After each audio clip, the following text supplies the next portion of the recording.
Now today, as we come to the 29th Psalm, we come to a nature psalm. It's not the first one that we've had. We had in Psalm 8, when I consider the heavens, the work of thy fingers, the moon and stars that thou hast made. And that's a night psalm. It's to be read on a good, clear night. And then Psalm 19 was a nature psalm. Heavens declare the glory of God, the firmament showeth his handiwork. And the sun's like a bridegroom. That's to be read at high noon.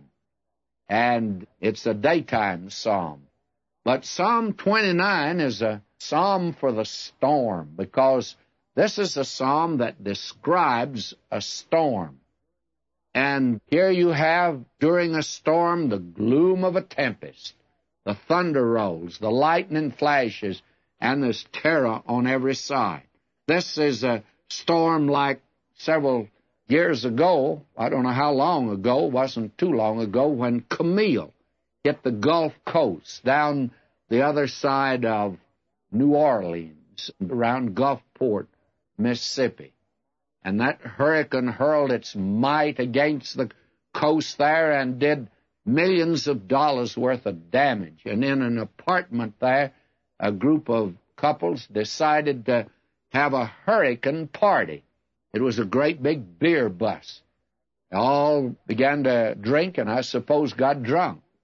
And it's too bad they didn't read Psalm 29. That's the psalm for Camille. And I think most of those people were killed when that storm hit. Well, if you're really afraid of a storm, there's a very pragmatic reason then for you to read this psalm. It's a message for the time of a storm down here in nature. And many folk who listen to this program are in a section of the country where even today they're subject to storms like this. Now, the structure of this psalm is quite interesting.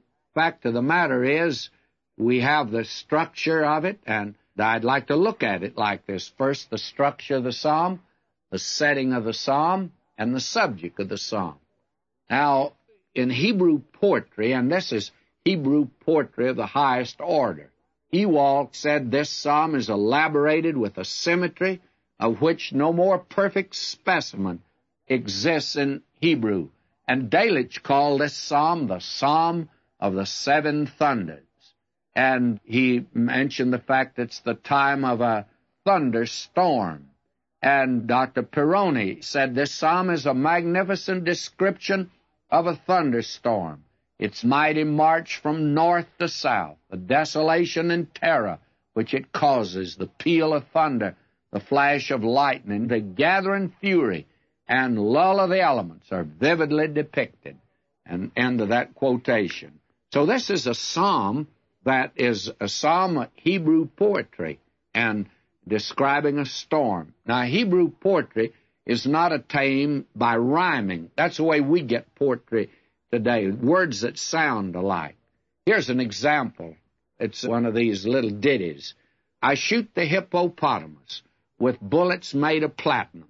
If I use lead ones, his hide was sure to flatten him. Now, that's our kind of poetry. That's not exactly Shakespeare, but it's poetry for us today. Now, Hebrew poetry is attained by what is known as parallelism. That is, repeating an idea in a different way and generally amplifying it, enlarging upon it. Now, this psalm sweeps along with all the freedom and majesty of a storm.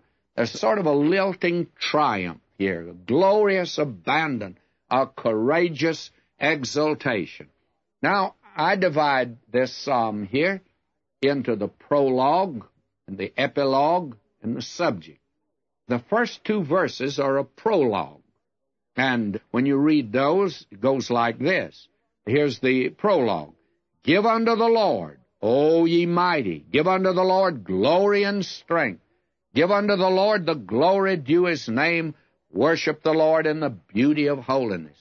Now, David here lifts our thoughts to the very highest. Now, the epilogue is the last two verses. And here you have in verses 10 and 11 this language. The Lord sitteth upon the flood. Yea, the Lord sitteth king forever. The Lord will give strength unto his people. The Lord will bless his people with peace. Now, you see, that storm with all of its fury lashed across the land. But Jehovah was still in control. And the storms of life break today, but he's still in control. Now we come to the subject, and from verses 3 to 10, you have here the voice of the Lord. And 7 times the voice of the Lord is mentioned. Verse 3, the voice of the Lord is upon the waters.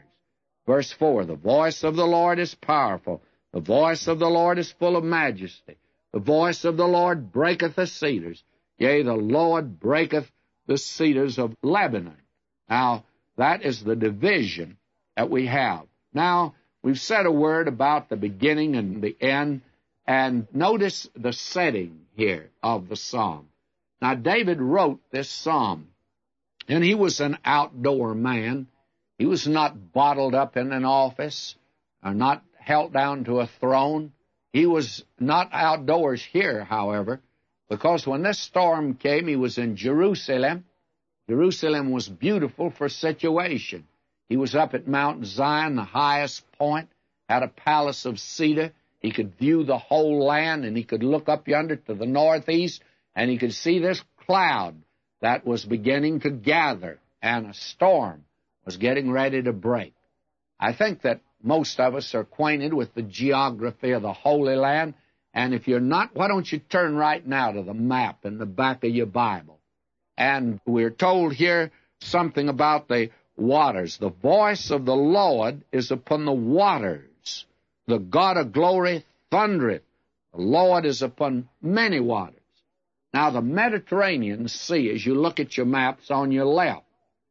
And yonder in the north, there is the Lebanon, 2 ranges of mountains, the anti-Lebanon range. And then there's Mount Carmel up there, Hyphon, Mount Hermon, and the Sea of Galilee. Now you have on the east, Sea of Galilee, Valley of Esdraelon, Jordan is there to the right, and to the east, the Dead Sea. And then there is Mount Ebal and Gerizim and Samaria and the rugged terrain that's immediately north. Bethel and Ai and Anathoth, right north of Jerusalem. Now you're in Jerusalem, and to the west, again, you see Joppa. To the east, you see Jericho. And to the south, there's the wilderness of Judea, and it's frightful and ominous. And David and Amos knew how to survive in that wilderness. There was a bishop from San Francisco several years ago. He wasn't able to survive there. In fact, that's where he perished. David